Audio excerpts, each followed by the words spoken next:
આજે મંચસ પર વિરાજમાન મહાનુભાવો અને ઇનોવેટિવ ટીચરો અહીંયા જે 10મો ઇનોવેશન કાર્યક્રમ છે એની અંદર જે આચાર્ય સાહેબ અને ઓમેગા સાહેબ જે મિની એટલે કે માઇક્રો મેનેજમેન્ટ છે અહીંયા સ્તર પર જોવા મળ્યું. તમે એ વિચારજો કે કોઈ પણ વસ્તુની અગવડ નથી પડી. જે રસોઈ હોય, ઇનોવેશન સ્ટોલ હોય કે ઇનોવેશનને કેવી રીતે સકારાત્મક તરફ લઈ જવું, એના વર્ગખંડ સુધી અને આવનાર વ્યક્તિ જોઈ અને એના વર્ગખંડ અને શાળા સુધી લઈ જાય એનું તમામ માર્ગદર્શન આ ટીમે આપ્યું છે. આપણે બધાની ફરજ છે કે જોરદાર તાલી આ ટીમ મારે પાડીશું.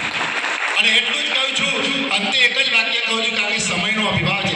એક દિવસ આતપતા સૂર્યને પૂછી બેઠા, એક દિવસ તમે આતપતા સૂર્યને પૂછી બેઠા તું જાય છે તે હવે શું? ત્યારે એક ખૂણામાં પડેલા કોડિયાએ અવાજ દીધો કે બનતો પ્રયત્ન કરીશ, બનતો પ્રયત્ન કરીશ. આપણે પણ એ કોડિયાની માફક પ્રયત્ન કરવાનો છો. પુનઃ આ સંપૂર્ણ ટીમનો હું હૃદયપૂર્વક આભાર વ્યક્ત કરું છું. ખૂબ જ સરાહનીય શબ્દોમાં હું એવો વ્યક્ત કરી શકાય કોઈ શબ્દ નથી